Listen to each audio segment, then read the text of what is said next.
Hello students, तो finally आज हम लोग mechanical properties of solid class 11th का जो हमारा सीरीज चल रहा है, टारगेट सीरीज हमने इसका नाम दिया है। तो इसमें हम लोग सेकंड लास्ट टॉपिक जिसको हम कहेंगे कि elastic potential energy in a stretched wire. किसी वायर को हमने जब स्ट्रेच किया तो उसके अंदर एक पोटेंशियल एनर्जी भी आती है। जाहिर सी बात है, पोटेंशियल एनर्जी किसी बॉडी में जो आती है वो कॉन्फ़िगरेशन में चेंज की वजह से आती है। तो यहाँ पर हम लोग जो पोटेंशियल एनर्जी फाइंड आउट करेंगे वो इस स्ट्रेच्ड वायर में करेंगे। तो हमारे पास सपोज एक वायर है जिसका हमने क्रॉस सेक्शन दिखाया है और इस वायर को हम स्ट्रेच करेंगे तो ये जो वायर है वो थोड़ा सा अपने जो ओरिजिनल कॉन्फ़िगरेशन उसको चेंज करके इसके अंदर जरा सी क्या हो जाएगी, इसकी लेंथ इंक्रीज कर जाएगी। और जो इसकी लेंथ इंक्रीज करेगी, इसमें लेंथ में जो इंक्रीज होगा वो बहुत जाहिर सी बात है, किसी वायर को जब हम खींचते हैं, स्ट्रेच करते हैं, स्ट्रेस उस पर लगाते हैं तो वायर एकदम से तो नहीं खींच जाता, बहुत थोड़ा थोड़ा, यानी कि बहुत जरा सा माइन्यूट सा चेंज आता है। उसके बाद वो उसके अंदर में कोई चेंज ला पाते हैं उसकी लेंथ में। तो चेंज कितने का आता है? डीएल चेंज आता है। सपोज अगर इसकी टोटल लेंथ एल है, कैपिटल एल, तो इसमें स्मॉल डीएल का चेंज आएगा। और होते होते सपोज हमने मान लिया कि जो टोटल चेंज इन लेंथ आया वो स्मॉल एल आया, और ये स्मॉल एल जो आया है वो डीएल करके आया, बहुत थोड़ा थोड़ा करके आया है। ठीक है, हमने इसके ऊपर वर्क किया और जाहिर बात है अगर चेंज बहुत थोड़ा थोड़ा हुआ है तो वर्क भी हमने बहुत कम किया होगा, बहुत आराम से, बहुत स्लो वर्क किया हमने। और स्लो वर्क कर करके डीडब्ल्यू वर्क किया हमने। डी मतलब small change in work, right. तो वर्क करके हमने क्या किया, इसके अंदर स्ट्रेच किया और एल लेंथ की वायर हमने खींच दी है। यानी कि यहां पर अगर मैं कहूं कि डेल्टा एल की वैल्यू कितनी है, तो याद रखना डेल्टा एल को अभी हम लोग ले लेंगे स्मॉल एल लेंगे। हम डेल्टा एल को किससे दिखाएंगे? अभी स्मॉल एल से, क्योंकि ये तो डेल्टा एल होता है और इसी को हमने किससे दिखा दिया अभी फिलहाल के लिए? स्मॉल एल से। ठीक है, अब आपको पता है कि हम जब भी किसी भी एनर्जी का जब हम डेरिवेशन करते हैं तो मैंने आपको हमेशा समझाया है कि एनर्जी की डेरिवेशन की जो स्टार्टिंग होगी ना वो कहां से होगा? वर्क से होगा। तो हम क्या करेंगे, सबसे पहले हमने जो इस वायर को खींचा है तो हम इसका वर्क निकाल के देखते हैं कि कितना आता है, और वही वर्क बाद में जाकर के पोटेंशियल एनर्जी के फॉर्म में इस वायर में स्टोर हो जाती है। तो सबसे पहले हम काम करेंगे क्या कि इलास्टिक पोटेंशियल एनर्जी में सबसे पहले स्टार्ट करेंगे वर्क से।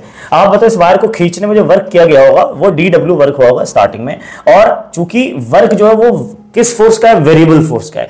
आपको पता है कि जो जाहिर सी बात है मैं इसको खींचूंगा, जब हम लोग इस पे स्ट्रेस लगाते हैं तो जो फोर्स होता है वो डिपेंड करता है एल पर। क्लियर, आपने पढ़ा होगा ना एफ एल अपॉन ए डेल्टा एल, ये जो यंग्स मॉडुलस की जो वैल्यू थी। तो एफ वेरिएबल है, यहां पर डिपेंड्स ऑन द लेंथ। ठीक है, किसके? लेंथ के ऊपर डिपेंड करता है जो फोर्स है हमारा। तो वेरिएबल फोर्स का वर्क का फॉर्मूला होता है इंटीग्रेशन ऑफ एफ इंटू में डी एल। एफ इंटू में डी एल हमने वर्क का फॉर्मूला लगाया। आपने वर्क एनर्जी में पढ़ा होगा, integration of F D S पढ़ा था, वहां पर हमने डीएल लगाया क्योंकि हम लेंथ में चेंज कर रहे हैं। अच्छा, उसके बाद हमने क्या किया, यहां पर एफ की वैल्यू रखनी है। अब आपको पता है कि अब आप जानते हो कि गामा बराबर जो फॉर्मूला होता है वो होता है एफ एल अपॉन ए डेल्टा एल। ठीक है, अब यहां पे मैं एक चेंज करूंगा, ये जो एल है वो लेंथ एक्चुअल होता है और delta L change in length होता है।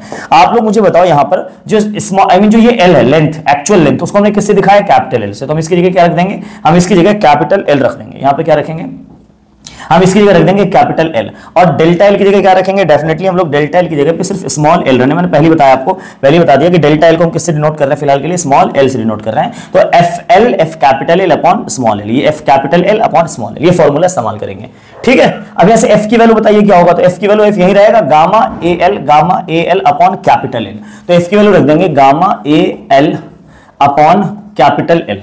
ठीक है, एफ की value gamma A L upon capital L, ये फोर्स की वैल्यू है, इनटू में डीएल। ठीक है, ये इंटीग्रेशन हमने कर दिया। अब आपको यहां तक क्लियर होगा। अब ये इंटीग्रेशन कहां से कहां तक होगा? सर लिमिट क्या होगी? तो आप मुझे बताओ, यहां से हमने खींचना शुरू किया था तो इसको हम जीरो मान लेते हैं, और हमने टोटल कितना खींच दिया? यहां आते आते एल खींच दिया हमने, स्मॉल एल। तो हम क्या करेंगे, जीरो से लेकर के एल तक हम लिमिट लेंगे इसकी। ठीक है, चलिए, तो गामा कांस्टेंट बाहर निकाल दीजिए, एरिया जो इसका है अभी हम उसको कांस्टेंट मान लेते हैं। ठीक है, तो उसको भी बाहर निकाल दिया, अभी हम वन डायमेंशन की बात कर रहे हैं, तो एरिया हमने बाहर निकाल दिया। लेंथ जो स्मॉल एल है वो तो वेरिएबल है सर, वो तो एल ही तो वेरी कर रहा है, खींचने पे इसको खींचेंगे तो और एल वेरी कर जाएगा। कैपिटल एल एक्चुअल लेंथ, ये भी बाहर निकल जाएगा। अंदर बच गया sir small L into DL, और लिमिट है जीरो से एल तक। क्लियर है बच्चों? अच्छा, अब क्या करेंगे, गामा ए अपॉन में कैपिटल एल ऐसे रहने देते हैं, इसका इंटीग्रेशन कर लेते हैं, एल स्क्वायर बाई 2 आ जाएगा integration. Clear? Okay, L square by 2 में लिमिट पुट कर देते हैं। ये इंटीग्रेशन का फॉर्मूला एल स्क्वायर बाई 2 कैसे आया? एल का पावर 1 था, तो हमने क्या किया, इंटीग्रेशन का फॉर्मूला होता है 1 + 1 अपॉन में नीचे भी डिवाइड 1 + 1 से करना होता है। तो 1 + 1 कितना हो 2 और अपॉन में 2, तो एल स्क्वायर बाई 2 हो गया। ठीक है, अच्छा, अब अपर लिमिट पहले पुट करेंगे फिर लोअर लिमिट पुट करेंगे। तो बच्चों जब हम upper limit lower limit put करेंगे तो बताना मुझे यहाँ पे डीडब्ल्यू। अच्छा, इधर भी इंटीग्रेट करते हुए चलते हैं, तो यहाँ पे डीडब्ल्यू को इंटीग्रेट करके क्या आता है? Total work. तो ये टोटल वर्क चलता चला जाएगा लेफ्ट साइड में। ठीक है, तो ये टोटल वर्क बराबर जो होगा, अब क्या होगा बच्चों, गामा ए अपॉन में एल, गामा ए अपॉन में एल। ठीक है, एक तो ये आ गया हमारे पास। अब अपर लिमिट एल है, नीचे लोअर लिमिट 0, तो 0 वाली लिमिट डालेंगे तो 0 बाई समथिंग 0 आ जाएगा। तो ऐसा कर लेते हैं, अपर लिमिट डाल के छोड़ देते हैं, तो आ जाएगा इंटू एल स्क्वायर बाई 2 आ जाएगा। क्लियर है बच्चों? अच्छा, अब क्या करते हैं, अब हम इसका ऊपर नीचे ना कैपिटल एल से मल्टीप्लाई और डिवाइड करते हैं। उसकी कोई वजह आगे देखेंगे कैसे। जब हम कैपिटल एल से मल्टीप्लाई डिवाइड करेंगे तो वर्क बराबर आ जाएगा बच्चों गामा ए इंटू में, देखो ध्यान से, गामा ए, ये वाला एल यहां ले आते हैं, इनटू में एल, तो इस ए और इस एल को एक साथ हमने लिख दिया। अच्छा, एल स्क्वायर और ये एल मिलकर क्या हो जाएगा एल स्क्वायर, तो इनको एक साथ, और ये 2 को बाहर निकाल देते हैं यहां पर, ठीक है, एल और एल स्क्वायर, तो यहां पे लिख देते हैं स्मॉल एल स्क्वायर ऊपर में और नीचे है कैपिटल एल का स्क्वायर। ठीक है बच्चों, इसको चाहे तो कैसे लिख सकते हैं, 1/2 एज इट इज रहेगा, गामा एज इट इज रहेगा, एरिया इंटू लेंथ को एक साथ लिख देते हैं, ठीक है, और एल बाई कैपिटल एल का पूरे का स्क्वायर कर देते हैं, इसका भी था इसका भी स्क्वायर था, तुमने एक साथ कर दिया। अब आप लोग मुझे बताओ कि 1/2 गामा तो गामा रहेगा, ये एरिया इंटू लेंथ क्या होता है, डेफिनेटली सर ये वॉल्यूम होता है। क्लियर बच्चों, इसको वॉल्यूम होता है एरिया इंटू लेंथ, और स्मॉल एल बाई एल, अब ये स्मॉल एल क्या था बच्चों, स्मॉल एल है चेंज इन लेंथ और ये एक्चुअल लेंथ, तो change in length upon actual length क्या होता है, change in length upon actual length होता है स्ट्रेन, याद करो स्ट्रेन। तो यहां पे हम लिख सकते हैं सर स्ट्रेन का स्क्वायर, तो यहां पे लिख सकता हूं मैं स्ट्रेन का स्क्वायर लिख सकते हैं। क्लियर बच्चों? अच्छा, अब ये वर्क बराबर क्या आया, तो वर्क बराबर आया सर हाफ, ध्यान देना हाफ। अब देखो गामा को मैं एक साथ लिखूंगा, इसमें से एक स्ट्रेन निकाल के गामा से मल्टीप्लाई करो, तो 2 स्ट्रेन है ना, स्ट्रेन का स्क्वायर है, तो एक स्ट्रेन तो मैंने यहां लिख दिया। क्लियर है, ये गामा इंटू स्ट्रेन हो गया। अच्छा, ये स्ट्रेन एक और बचा, तो मैं यहां पे स्ट्रेन और लिख देता हूं, ठीक है। और क्या बचा इसके अलावा, और इसके अलावा बचा सर वॉल्यूम, क्या बचा बच्चों, वॉल्यूम बचा, ठीक है, तो मैं इसको एक साथ लिख देता हूं, इसको थोड़ा कंफ्यूजन ना, उसको सेपरेट कर देते हैं, ठीक है, यहां से ये कैलकुलेशन हमारा।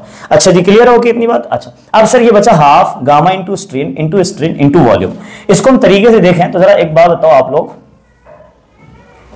ध्यान से देखेंगे, यहां से जो W है वर्क हमारा, जो वर्क हमारा वो क्या आ जाएगा, वर्क आ जाएगा सर W आ जाएगा हमारा वर्क बराबर half into gamma into strain क्या होता है, स्ट्रेस होता है डेफिनेटली, गामा इंटू स्ट्रेन, चूंकि stress by strain equals to gamma, stress by strain is equal to gamma, तो स्ट्रेन का गामा से मल्टीप्लाई करेंगे तो क्या आ जाएगा, स्ट्रेस आ जाएगा, तो स्ट्रेस गामा इंटू स्ट्रेन क्या आ गया, स्ट्रेस आ गया, इंटू में स्ट्रेन आ गया, इंटू में स्ट्रेन आ गया, और उसके इंटू में क्या आ गया बच्चों, वॉल्यूम आ गया, इसको इंटू में क्या आ गया, वॉल्यूम आ गया सर। तो ये हमारा फॉर्मूला बन गया, ये हमारा फॉर्मूला बन गया किसका, ये पोटेंशियल एनर्जी का क्या बना, फॉर्मूला बन गया। क्या फॉर्मूला बना, half into stress into strain into volume, पर चूंकि वर्क है ये, तो वर्क डन जो हम किसी वायर पे जब वर्क करेंगे खींचेंगे, तो ये वर्क उसकी में किस एनर्जी के फॉर्म में स्टोर होगी, डेफिनेटली पोटेंशियल एनर्जी के फॉर्म में। तो आप यहां पे लिख सकते हो पोटेंशियल एनर्जी बराबर half into stress into strain, ठीक है, स्ट्रेन इंटू वॉल्यूम। क्लियर है बच्चों, ये लिख सकते हो, ये है पोटेंशियल एनर्जी का फॉर्मूला फाइनल। क्लियर है?